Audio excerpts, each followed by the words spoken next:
Leemos en el libro de Deuteronomio. Es el quinto libro de la Biblia, capítulo 6. Dice, versículo 6, Deuteronomio 6:6. Y estas palabras que yo te mando hoy estarán sobre tu corazón, y las repetirás a tus hijos, y hablarás de ellas estando en tu casa y andando por el camino, al acostarte y cuando te levantes. Las atarás como una señal en tu mano y estarán como frontales entre tus ojos. Y las escribirás en los postes de tu casa y en tus puertas, cuando Jehová tu Dios te haya introducido en la tierra que juró a tus padres Abraham, Isaac y Jacob, que te daría, en cuidarles en ciudades grandes y buenas que tú no edificaste, y casas llenas de todo bien que tú no llenaste, y cisternas cavadas que tú no cavaste, viña y olivares que no plantaste, y luego que comas y te sacies, cuídate de no olvidarte de Jehová, que te sacó de la tierra de Egipto y de casa de servidumbre. Amén. Capítulo 57 del libro de Isaías. Capítulo 57 del libro de Isaías, versículo 19. Produciré fruto de labios, paz, paz al que está lejos y al cercano, dijo Jehová, y lo sanaré. Repita nuevamente el versículo. Produciré fruto de labios, paz, paz al que está lejos y al cercano, dijo Jehová, y lo sanaré. ¿Cuáles son los frutos de los labios? Las palabras. Las palabras son los frutos de los labios, ¿o no? Claro, el fruto de la boca es la palabra. Y el Señor dice, pongo mis palabras en tu boca, porque todo lo que declares con tu boca será hecho. Y la palabra, el fruto de labios, el fruto de la palabra que pongo en tu boca es el fruto de paz. Paz. ¿Qué significa la palabra paz? Shalom. ¿Y qué es shalom? Bienestar. El Señor dice, hablará paz y yo los sanaré. Hablará paz y yo los bendeciré. Y en el versículo 12 del capítulo 58 de Isaías, versículo 11 y 12, leemos, Jehová te pastoreará siempre, y en las sequías saciará tu alma, y dará vigor a tus huesos, y serás como huerto de riego, y como manantial de aguas, cuyas aguas nunca faltan. Y los tuyos edificarán las ruinas antiguas, los cimientos, diga cimientos, los cimientos de generación en generación levantarás, y será llamado reparador de portillos, restaurador de calzadas, reparador de portillos, restaurador de calzadas. Amén. Y en Mateo capítulo 7, San Mateo capítulo 7, versículo 24 en adelante, el Señor Jesús dice, cualquiera pues que me oye estas palabras, cualquiera pues que me oye estas palabras y las hace, le compararé a un hombre prudente que edificó su casa sobre la roca, y descendió lluvia, y vinieron ríos, y soplaron vientos, y golpearon contra aquella casa, y no cayó, porque estaba fundada sobre la roca. Pero cualquiera que me oye estas palabras y no las hace, le compararé a un hombre insensato que edificó su casa sobre la arena, y descendió lluvia, y vinieron ríos, y soplaron vientos, y dieron con ímpetu contra aquella casa, y cayó. y fue grande su ruina. Cuando terminó Jesús estas palabras, la gente se admiraba de su doctrina, porque les enseñaba como quien tiene autoridad y no como los escribas. Y en el libro de Santiago, capítulo 4, versículo 7, leemos: el que sabe hacer lo bueno y no lo hace, le es pecado. Santiago 4, 17, el que sabe hacer lo bueno y no lo hace, le es pecado. Y en Gálatas capítulo 5, versículo 22 y 23, dice: mas el fruto del Espíritu es amor, gozo, paz, paciencia, benignidad, bondad, fe, mansedumbre, templanza. Contra tales cosas no hay ley. Pero los que son de Cristo han crucificado la carne con sus pasiones y deseos. Si vivimos por el Espíritu, andemos también por el Espíritu. No nos hagamos vanagloriosos, irritándonos unos a otros, envidiándonos unos a otros. Señor, hemos leído tu palabra. Espíritu Santo, te pido en esta mañana que nos dé la revelación de esta palabra. Señor, disponemos nuestro espíritu. Declaramos que somos tierra fértil para que la semilla de la palabra produzca en nosotros los frutos. Señor, gracias. Abre nuestro entendimiento, quita toda ceguera espiritual. Señor, aquí estamos para recibir la instrucción de tu palabra y queremos, Señor, ser instruidos y también aplicar esta palabra, Señor, en nuestro diario vivir. Gracias, Señor, por cada familia aquí representada, en el nombre de Jesús. Gracias, Señor. Amén. Dios es Dios de toda familia. Dios es el Dios de todas las familias de la tierra. La familia surgió en el corazón de Dios. La familia es esa institución divina, no es la creación política, no es resultado de simplemente la decisión de un grupo de personas que dijeron, bueno, conformemos familias. No, la familia está en el corazón de Dios y la familia en sí es el núcleo principal, no solo de la iglesia estamos conformados por familias y la vida de la iglesia en muchas áreas es el reflejo de lo que pasa en nuestras familias. Sí, porque somos familia los que nos congregamos, pero también la familia es el núcleo de la sociedad. ¿Cuál es la característica de nuestra sociedad? Depende de cómo es la familia, cómo está funcionando la familia. Ahora, los versículos que hemos leído anteriormente, y si regresamos a Isaías 58, 12, el Señor está hablando de la reconstrucción de ruinas. Isaías 58, 12, y los tuyos edificarán las ruinas antiguas. ¿Quiere leerlo nuevamente? Por favor.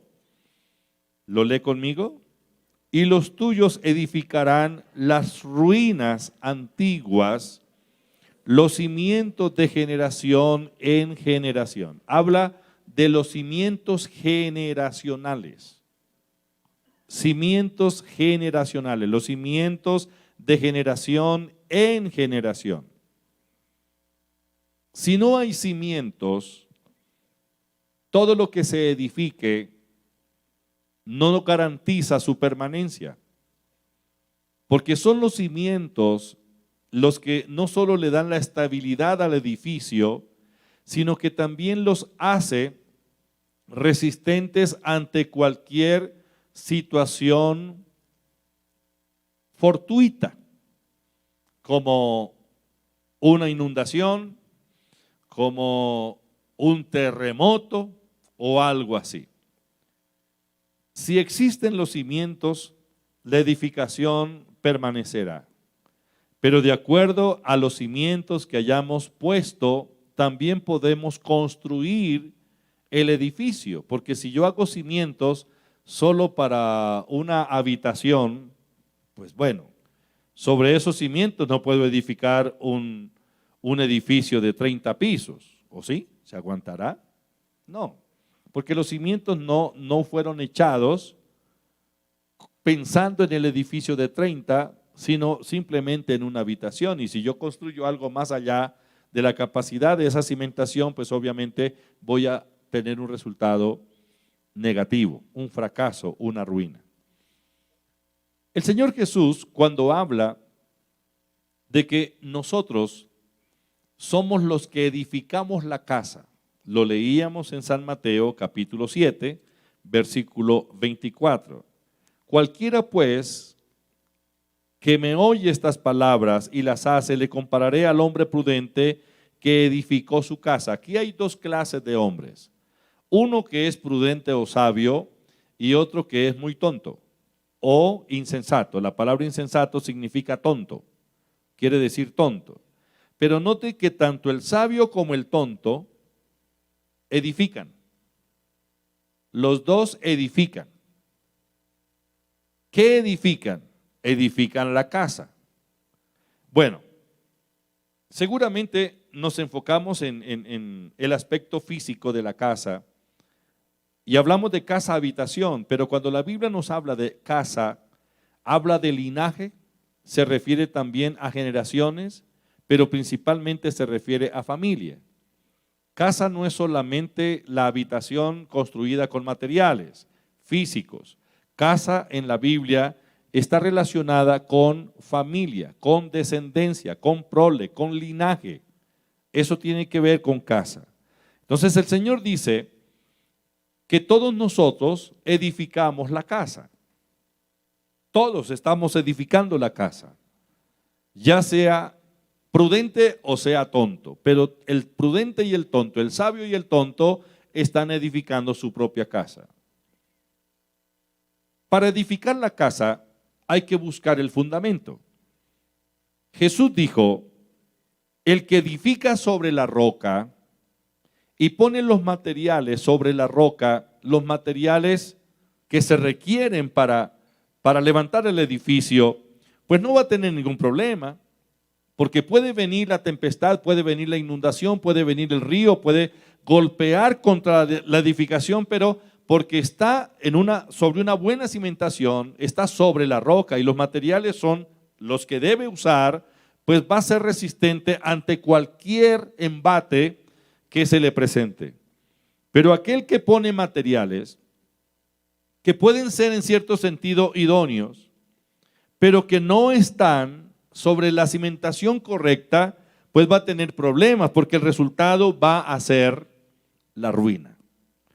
Tanto el uno como el otro va a enfrentar dificultades, pero el resultado de su obra se verá después que pase la tormenta. Es decir, el tiempo de la tormenta será el tiempo de la prueba, el tiempo de la dificultad, pero ¿cuáles van a ser los resultados después de que pase ese tiempo de tormenta? Pues los resultados es que mientras que uno ve que su construcción permanece, el otro vio que todo se le convirtió en ruinas. Aterricemos el pensamiento del Señor Jesús y miremoslo en relación con nuestra tarea, como es el construir una generación, el construir una familia. ¿Cuál es la roca o cuál es el fundamento sobre el cual nosotros debemos construir nuestra casa, familia, nuestra generación, nuestro linaje? ¿Cuál es la roca? ¿Qué es la roca? Jesús habla de la roca aquí en el versículo 24. Y si queremos saber qué es la roca en el sentido espiritual, deberíamos leer Primera de Corintios, capítulo 10, versículo 4. En Primera de Corintios, capítulo 10, versículo 4, dice, todos bebieron la misma bebida espiritual porque bebían de la roca espiritual. ¿Y quién es la roca espiritual? Dice, y la roca es Cristo. Cristo es la roca. Cristo es el fundamento. Es el fundamento para la iglesia, para la edificación de la iglesia. Es el fundamento para la edificación o reconstrucción de la familia. Cuando nosotros conocimos el Evangelio y creímos a la palabra de Dios, vinimos al Señor en el estado en que nos encontrábamos. Obviamente que no era de pronto muy óptimo el estado emocional, espiritual y demás. Pero vinimos como nos encontró el Señor. Y gracias a Dios aquí estamos. Y estamos aprendiendo. Y cada día que aprendemos de la palabra y la aplicamos, pues estamos mejorando. Yo no sé si usted es consciente que su vida ha mejorado en las áreas diferentes de su vida a partir del momento que se convirtió al Evangelio. ¿Y por qué ha mejorado? ¿Por qué ha mejorado? ¿Por qué ha mejorado? 1, porque usted nació de nuevo. 2, porque está siendo fundamentado en la palabra, y en la medida que usted aplica los principios de la palabra, pues ese es un comportamiento diferente y estamos viendo que estamos creciendo. ¿Cómo vinimos al Señor respecto al estado familiar? Tal vez sus hijos ya eran grandes, mayores, no alcanzamos a enseñarlos en los principios y fundamentos de la palabra a temprana edad, que es lo óptimo, ya crecidos. Pero eso no significa que porque ellos crecieron como crecieron, con la instrucción que les dimos o la no instrucción, hayamos perdido ya toda oportunidad o toda posibilidad de edificar o reedificar la casa y sacarla de las ruinas antiguas. Isaías 58:12, otra vez, y los tuyos edificarán las ruinas antiguas. Los tuyos edificarán las ruinas antiguas, los cimientos generacionales. Aquí el Señor me está hablando de generaciones.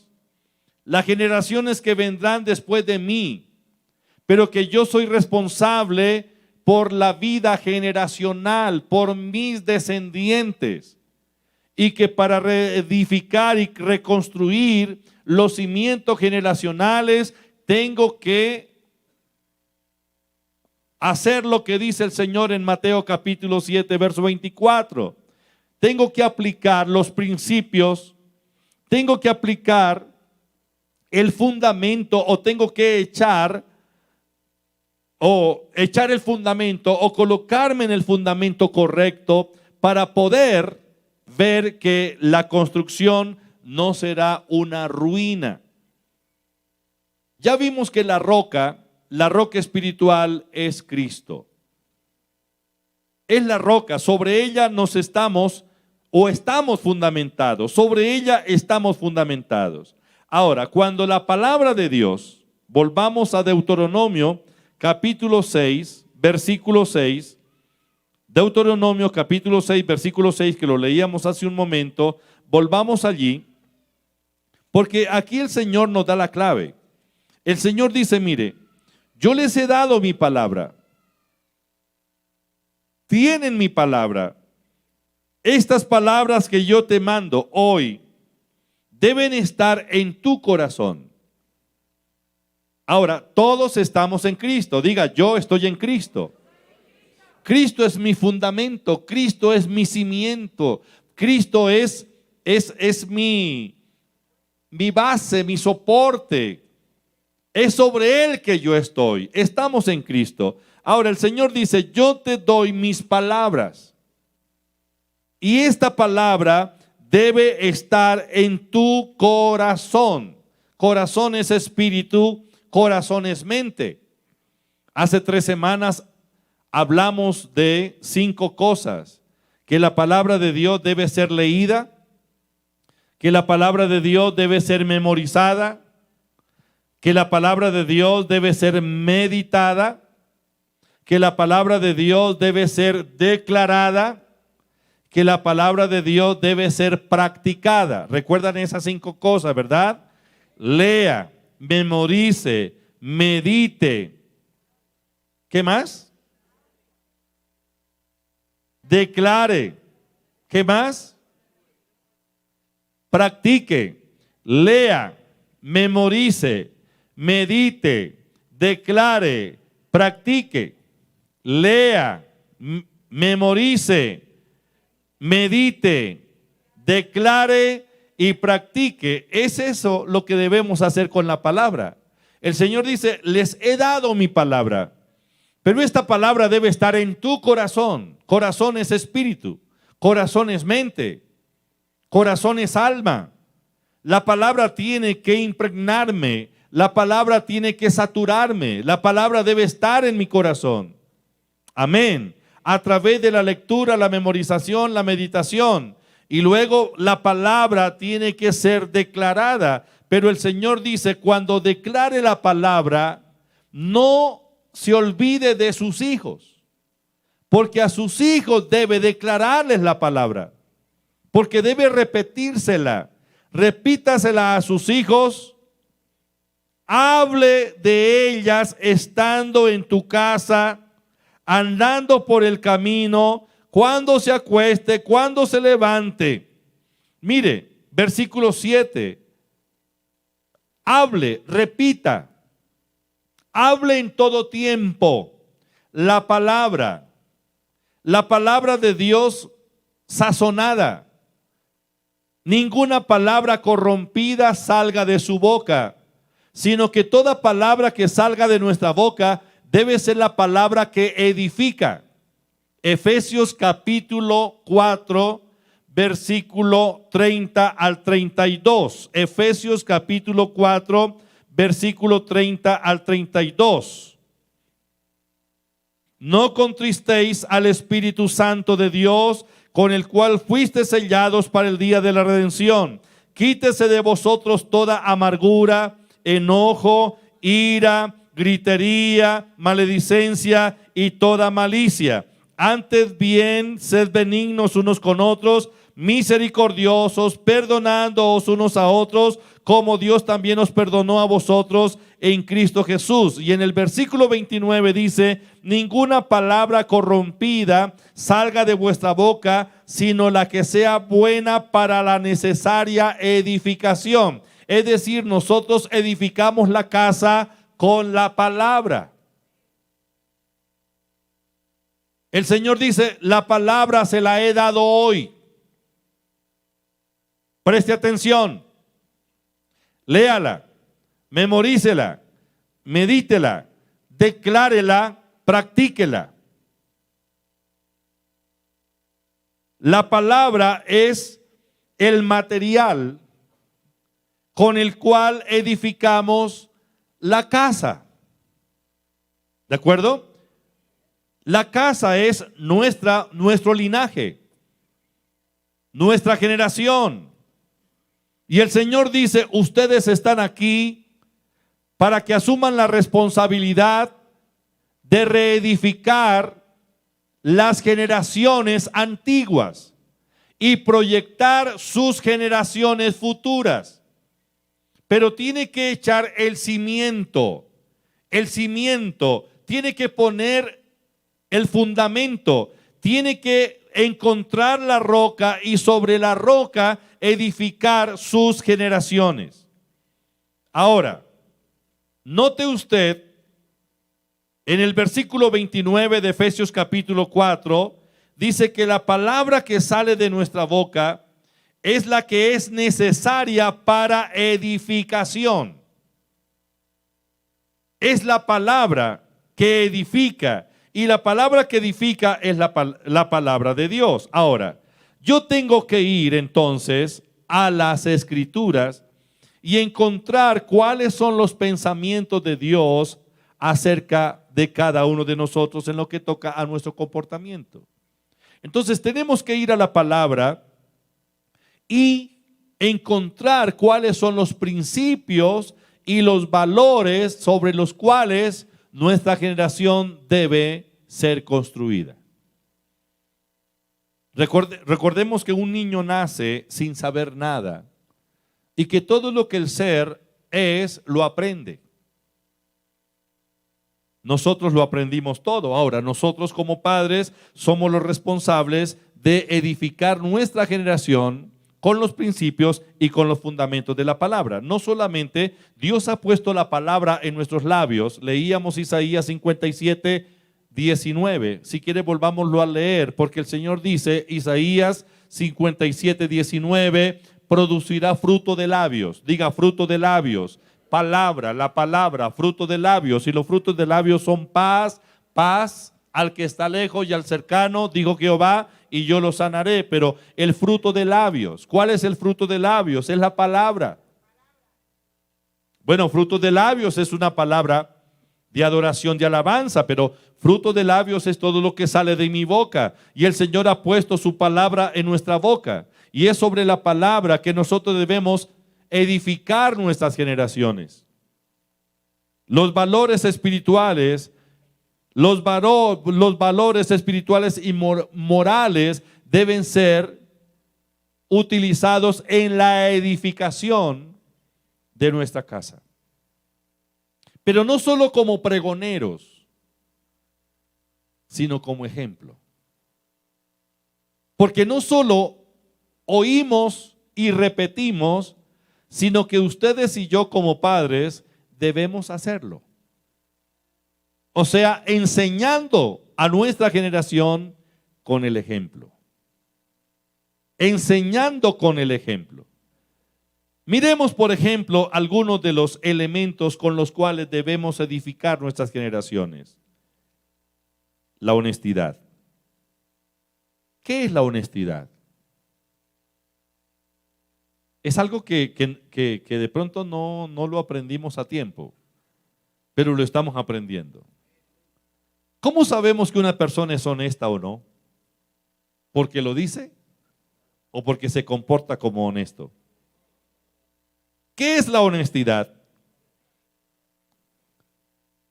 Es el comportamiento que se ajusta a los valores de verdad y de justicia. En la honestidad está la verdad y está la justicia. Si usted encuentra una persona que no habla la verdad, dice, es una persona deshonesta. ¿Verdad? Es un deshonesto. No habla la verdad. Pero ¿cómo se comporta la persona honesta cuando va a donde el vendedor y adquiere la mercancía y el vendedor en su ocupación se confunde y le da más plata de lo que debía darle de vueltas?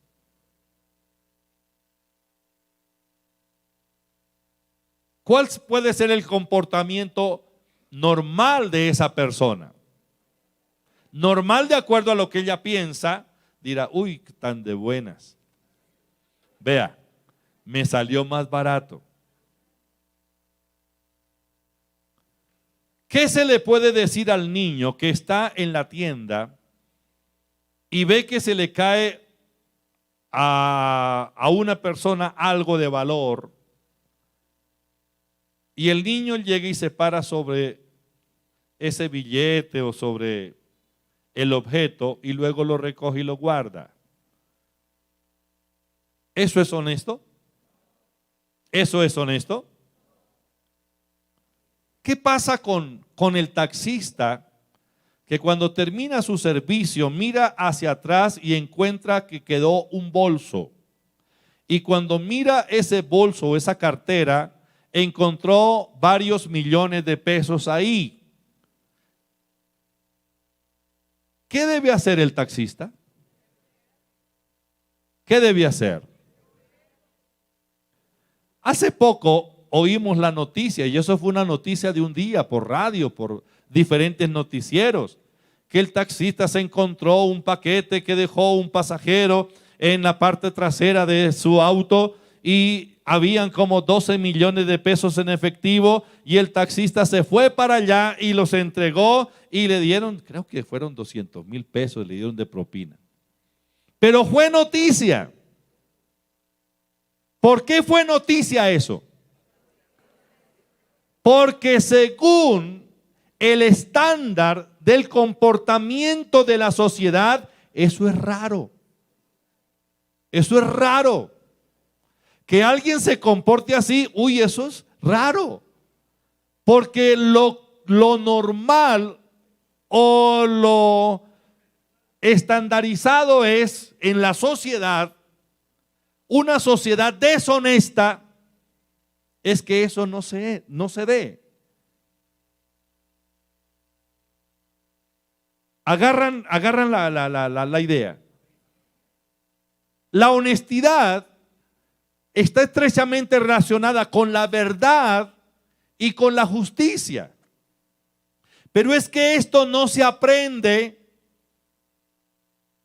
sino a través de una enseñanza sistemática, no solamente con el discurso, sino con el ejemplo. Los niños no nacen honestos, se hacen honestos. ¿De acuerdo? Eso se aprende. Pero ¿qué va a aprender el niño si en el hogar ese valor de la honestidad no se ve? Pues no es necesario que le diga a mi hijo sea deshonesto, sino que él aprende a hacer lo que está viendo hacer. Y hace o imita lo que ve hacer en su casa, porque para él eso es normal. Entonces, hoy día, como está la sociedad, se habla de comportamientos normales a los comportamientos desviados. Y cuando se habla de un comportamiento desviado es porque existe una referencia, hay un referente. Y si yo me desvío de ese referente, pues entonces, aunque diga que es normal lo que hago, pues estoy totalmente desviado. La referencia está en la palabra de Dios. Dios nos habla de honestidad, no de ser manipuladores, ni astutos, ni tramposos, ni buscar cómo sacar ventaja de alguien porque se dejó. Qué pena, se dejó, pues el famoso dicho que el vivo vive del tonto. ¿Sí? ¿Quién lo manda? Puso la cabeza, pues ahí le fue. No, nuestra vida no puede construir la decencia, ser justo, ser veraz. Bueno, seguramente alguna vez en la vida ustedes y yo fracasamos en cuanto a esto y fuimos deshonestos alguna vez, ¿o no? Pero vamos a seguir en lo mismo. Tengo que cambiar mi comportamiento. Bueno, todos mis pecados, mis transgresiones, mis errores pasados, yo sé que el Señor me los perdonó. Porque la sangre de Jesucristo me limpia de todo pecado. Yo sé que Él ya me limpió. Pero yo no puedo persistir en ello sabiendo que no debo. Acuérdense los pecados de omisión. Santiago 4:17, ya lo leímos. El que sabe hacer lo bueno y no lo hace, le es pecado. Ese es el pecado de omisión. Entonces yo tengo que corregirme, autocorregirme a través de la palabra. Yo me niego a seguir haciendo lo que estaba haciendo, que es incorrecto, que es un comportamiento desviado referente a la palabra de Dios. Es decir, Dios me llama a tener un comportamiento diferente en mi sociedad. Ahora, Señor, perdóname por haber sido lo que fui, pero con tu ayuda con la ayuda del Espíritu Santo, yo quiero ajustar mi conducta a tu norma, a tu palabra. Cuando en mi casa me ven comportándome diferente, van a decir, algo le pasó a mi papá, algo le pasaría a mi mamá. Mire, ya ella no es gritona, ya no habla mentiras. Ya no dice que cuando la llaman se niega. No. Ella ha cambiado. ¿Qué pasaría? Entonces, ¿sabe?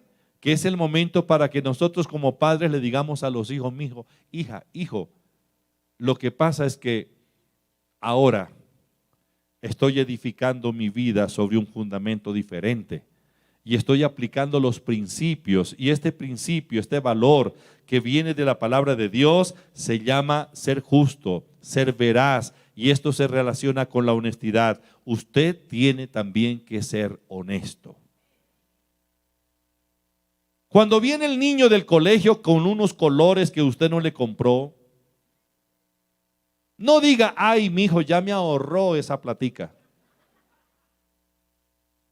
sino, ¿de quién es eso y dónde y cómo lo sacó? Camine para el colegio, vamos a hablar con la profesora. ¿De dónde sacó? ¿De quién es esto? Y devolverlos. ¿Eso es afrentar al hijo? No, es una forma de corregirlo y de enseñarle, eso no se hace. Porque de otra manera lo que yo estoy provocando es en él un comportamiento delincuente. Lo que ustedes y yo podamos hacer con nuestra generación, esto será lo que ellos serán cuando ya nosotros no estemos. La honestidad, la tolerancia. La tolerancia tiene que ver con el respeto, con ser amable, comprensivo, compasivo, sereno. Y este es un fruto del Espíritu Santo. ¿Sabe que los frutos del Espíritu es el propósito de Dios que se manifiesten en nuestra vida? Es el fruto del Espíritu. Ahora, Gálatas 5:22 ya lo leíamos, porque el fruto del Espíritu es amor, gozo, paz, paciencia, benignidad, bondad, fe, mansedumbre, templanza. Contra tales cosas no hay ley. Tolerancia. Valores que están en la palabra. Ahora, ¿cómo puedo yo vivir y manifestar a través de mi vida los frutos del Espíritu? Los frutos del Espíritu son lo contrario a los frutos o a las obras de la carne. Y esta semana que vinimos a orar en las mañanas, nos dedicamos 2 días a hablar de esto. Hablamos rápidamente, pero sí hicimos un énfasis en lo que son las obras de la carne y los frutos del Espíritu. Entonces, ¿cuáles son las obras de la carne? Estoy en Gálatas, capítulo 5, versículo, ¿ya lo tienen? El 19, versículo 19. Manifiestas son las obras de la carne, que son adulterio. ¿Qué más? Fornicación. Inmundicia. Laxivia. ¿Qué es la laxivia? Es la prima de la concupiscencia. Nombres como... ¿Y qué es la concupiscencia y la laxivia? Las pasiones desordenadas. Pasiones desordenadas. Las obras de la carne son adulterio, fornicación, inmundicia, laxivia, idolatría, hechicería, enemistades, pleitos, celos, iras, contiendas, disensiones, herejías, envidias, homicidios, borracheras, orgías y cosas semejantes a estas. Cosas semejantes a estas. ¿Y qué más dice? Acerca de las cuales os amonesto, como ya os lo he dicho antes, que los que practican estas cosas no heredarán el reino de Dios.